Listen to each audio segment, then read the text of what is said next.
just reading H、out the 小文字 password で of the A、Wi-Fi for で、 those 数字 people who の are 5、in the venue, or you それ can か read ら it 小 on 文 the 字で screen if you are in the EZ、room with us それから as 数字 well. の4と、こちらのパスコードを入れていただいて、Wi-Fi にアクセスしていただければと思います。So those of で、 you in ま the た room, ですね、please jump Zoom onto the Wi-Fi ID、so that you Zoom can を、 enter. それぞれのですね、パソ We コン will あるいはタブ be レットな sharing どで the 開い Zoom ていただいて、 ID so that you can Zoom use your に、 own こち tablets らの or ID ですけれど phones も、 and so on to log in and listen in to the 876-2529-1295 と、 interpretation. こちらで入っていただいて、パスコードが So we're just sharing 365425 the とな information りま about すの how で、 to tune into the 会場 interpreting 参 to 加の make sure 方もです everybody is ね、 able to 申 access し the 訳ないです language けれど of も、their Zoom 機能を preference. 使って同時通 So 訳、 for both those 通 in 訳ボ Zoom タンを and 押し in the て、 venue, 言 we'll 語 be を、 using the 選んでい Zoom ただければと思 interpretation いま function す。to listen to the interpreter's それから voices. ですね、本日、録画と録音につきましては、お控えいただければと思います。後日ですね、YouTube、開催団体のですね、YouTube の方でですね、日本語、あるいは英語もですね、公開を予定しておりますので、そちらの録画は後日ご覧いただけることになっております。それから、スピーカーのですね、配布資料につきましては、事前に皆さんにメールで、リンクをお送りしているかと思いますので、そちらをご覧いただければと思います。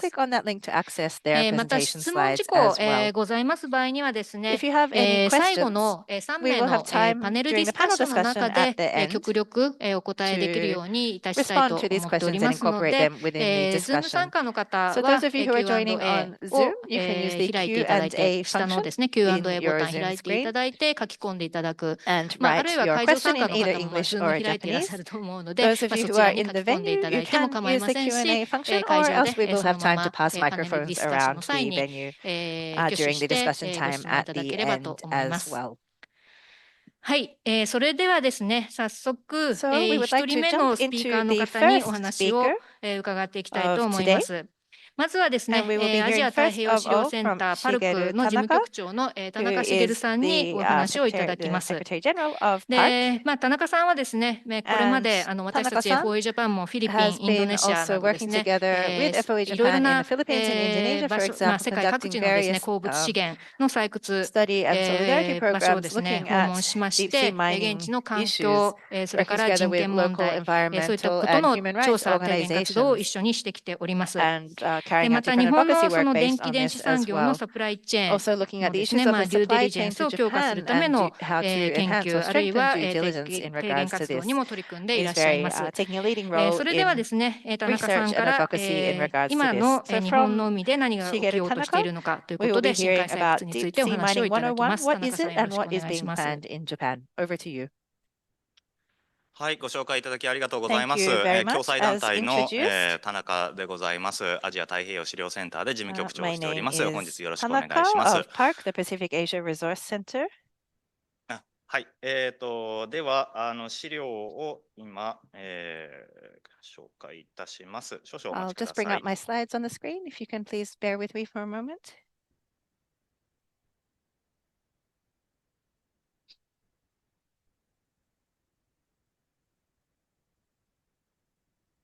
はい、こちらで Zoom の方にも見えておりますかね。